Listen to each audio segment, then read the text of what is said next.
in the post-pandemic environment with Minister of Tourism, the Honorable Edmund Bartlett.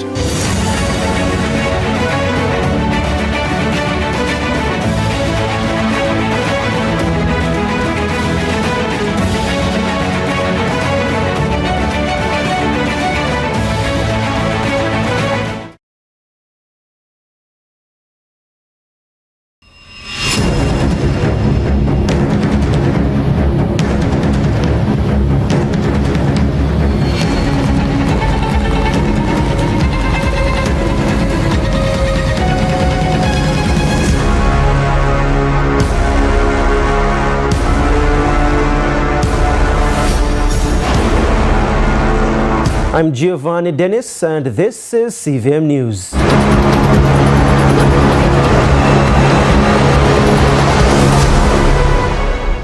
Need to estimate your duty?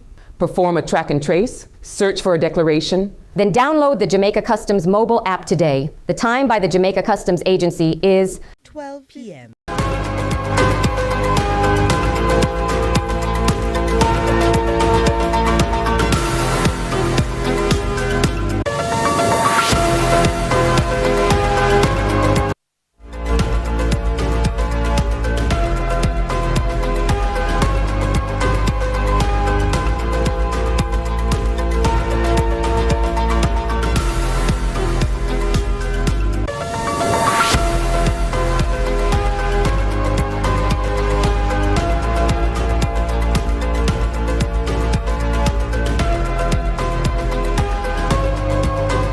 Thanks for joining us for CVM News at noon for Friday, September 5, 2025.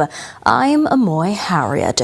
We begin with the news coming out of Hanover. Police have launched a manhunt for two men accused of fatally shooting a People's National Party supporter in Lucy on Wednesday night. Reports are that shortly before midnight, the victim, who's said to be a supporter of newly elected Member of Parliament Andrea Perkins, was standing in the town when an argument erupted between him and two other men over the election results.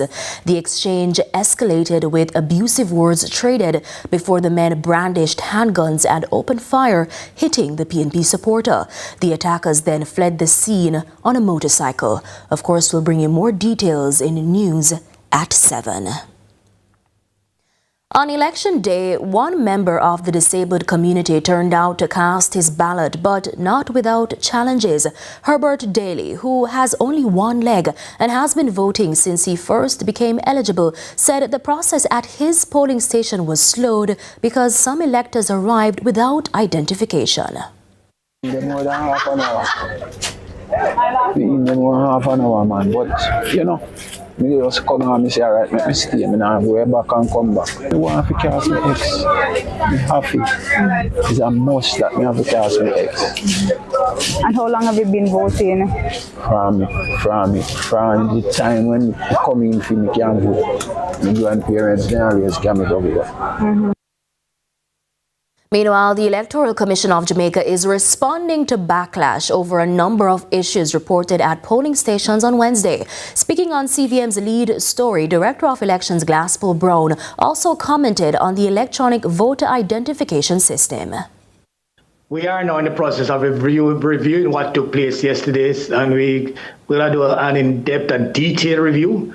Suffice to say, though, as relates to the election voter identification system, it's a new system that we're an upgraded system.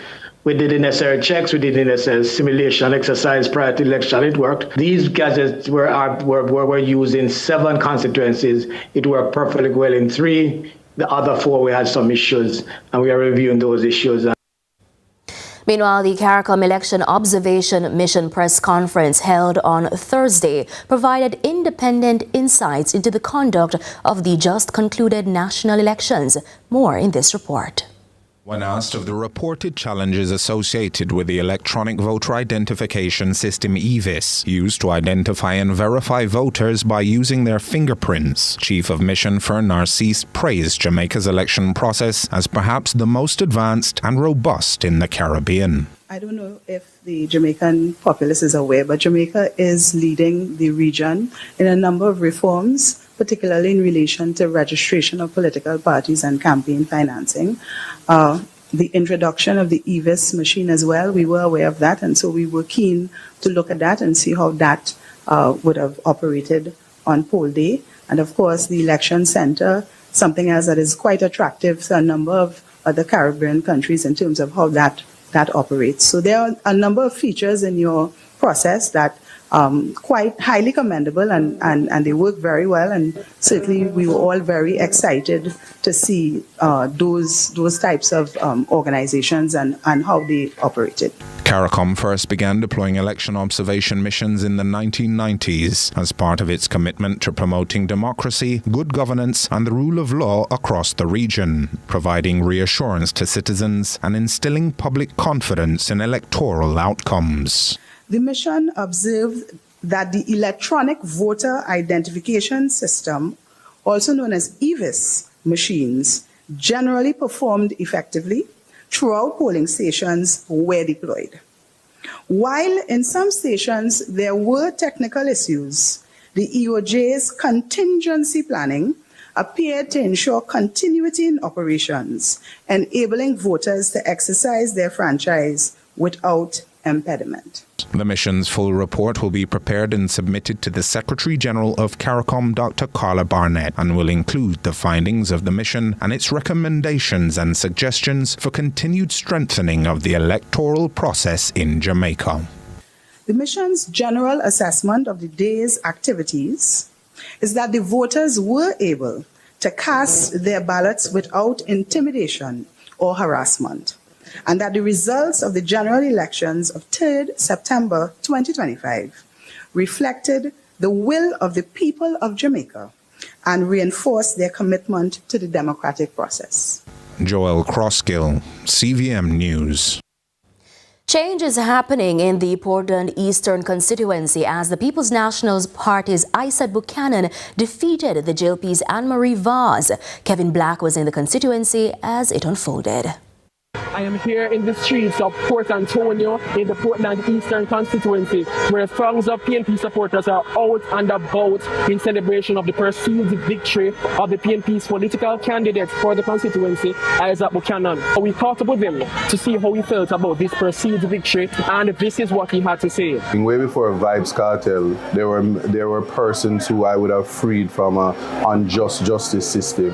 Our constitution is what won this election. There are people around in Portland Eastern that are disenfranchised. And when you talk about land grab, when you talk about corruption, the people of Portland know that they need to be a part of this society, and that is what caused it. The love of the people of Portland. I live here. I know what it is to suffer under the hand of a regime that don't care about basic human dignity, and that is what this is about. This is not about entertainment and fluff. Our lives in Jamaica is serious, and the change that is necessary is what is happening now.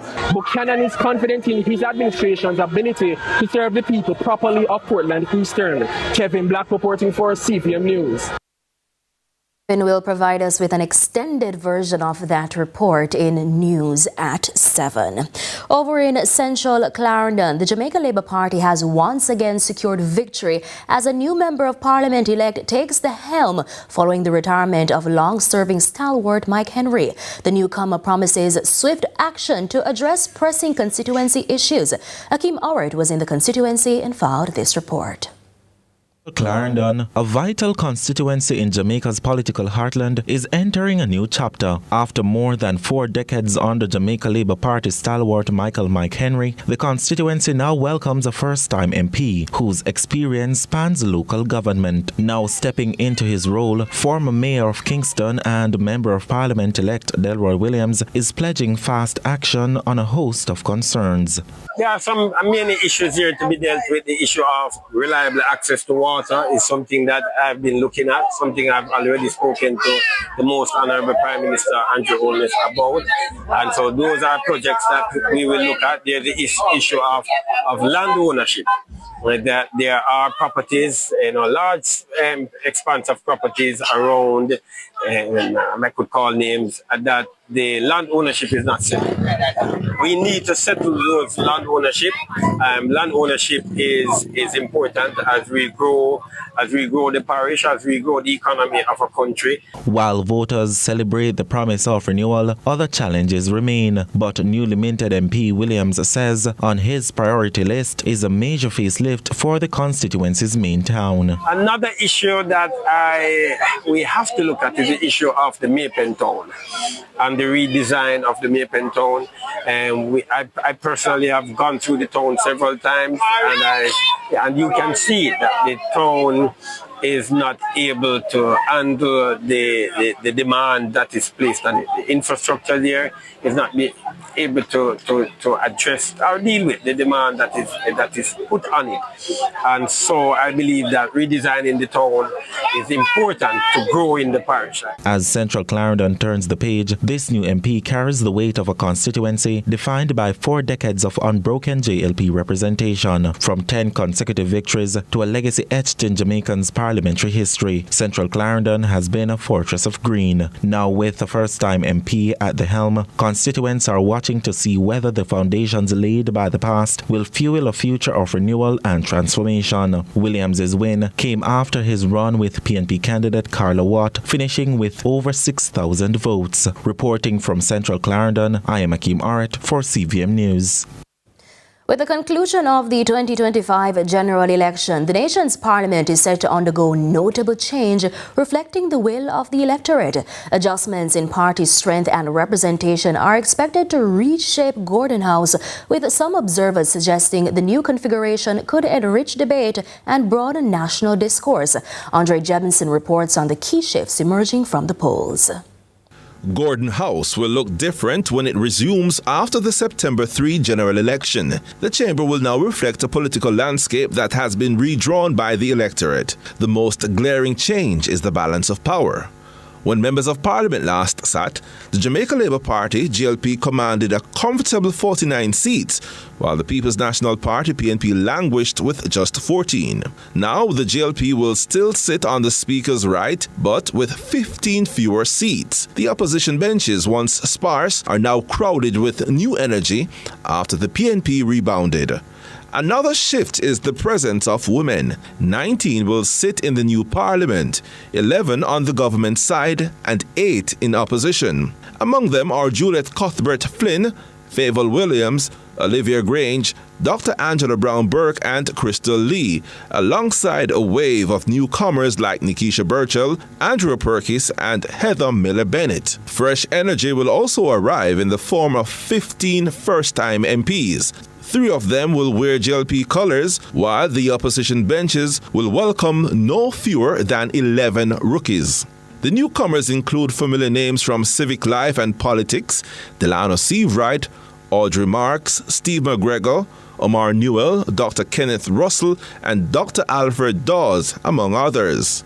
Notably, the 2025 election also reopened the door for a number of political veterans: Dr. Dayton Campbell, Ian Hales, Dwayne Vaz, Peter Bunting and Richard Azan, all of whom fell in 2020, return this time wearing the confidence of a new mandate and accepting Vaz representing new constituencies. But where there are returns, there are also departures. 10 incumbents will not be walking back into Gordon House. Among the casualties are big names like Anne-Marie Vaz, whose defeat in East Portland shocked many, along with former ministers of state Homer Davis and Dr. Norman Dunn.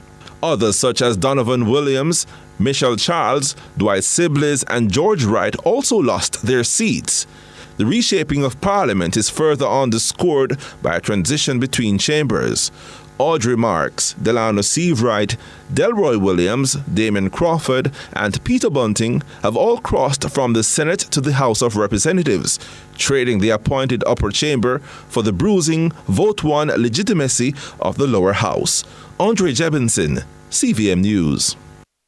And it's time for a break. Our live segment interview comes up next.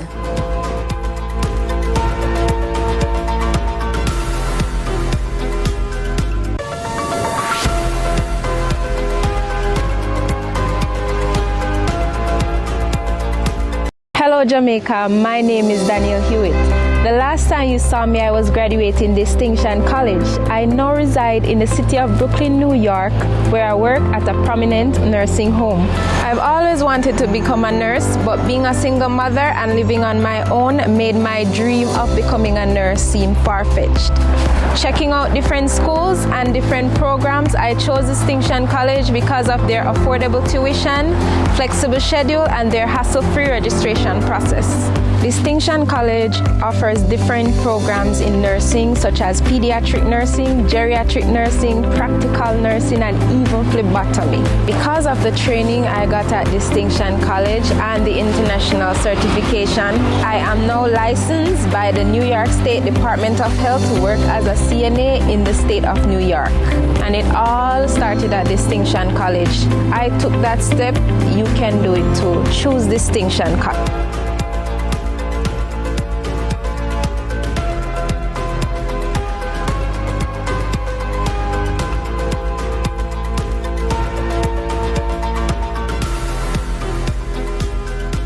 Welcome back to CVM News at noon. Now, over the last few days, talks about election have taken center stage.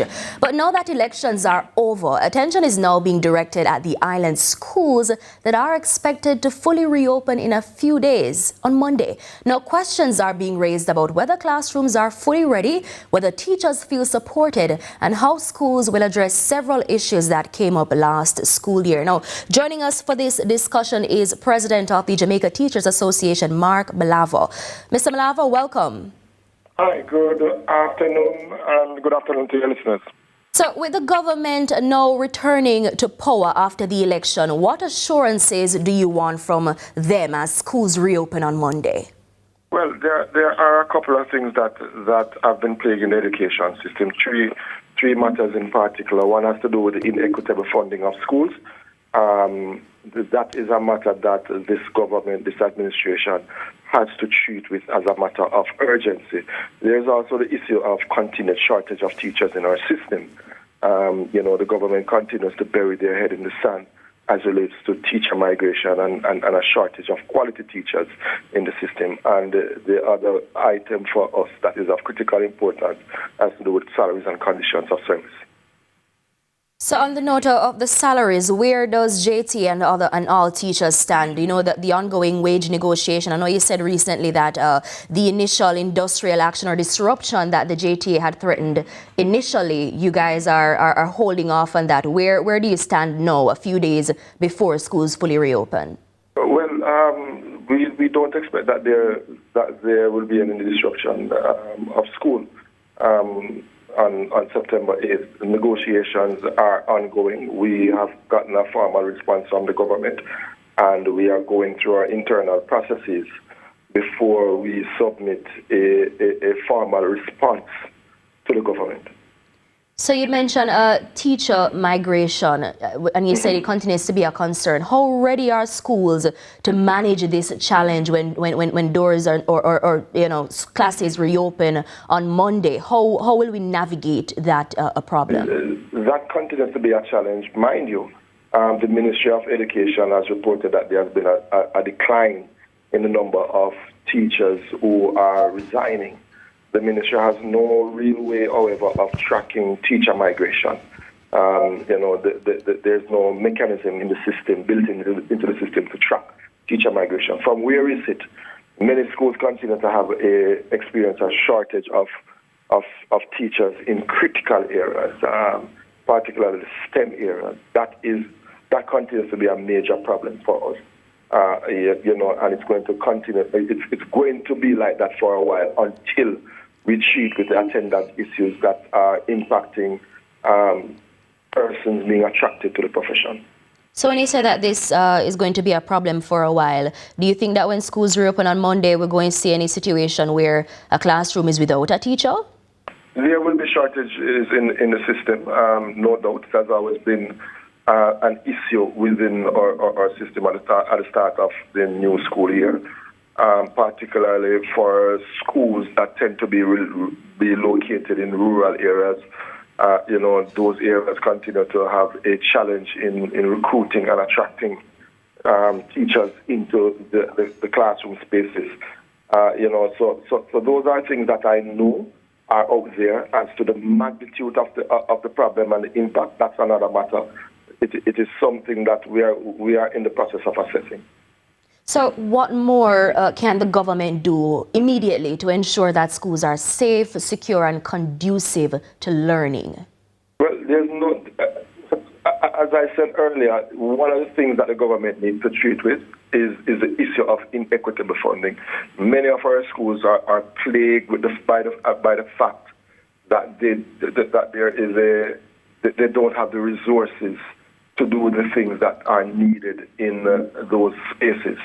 Every school comes with its own unique challenges, and there has to be a response, a collective response from the leadership as to how they treat those challenges. Those challenges need to be supported from central ministry with the adequate resources to treat with them. That is a major issue. Of course, there are issues of internet. There are issues of the environment in terms of where students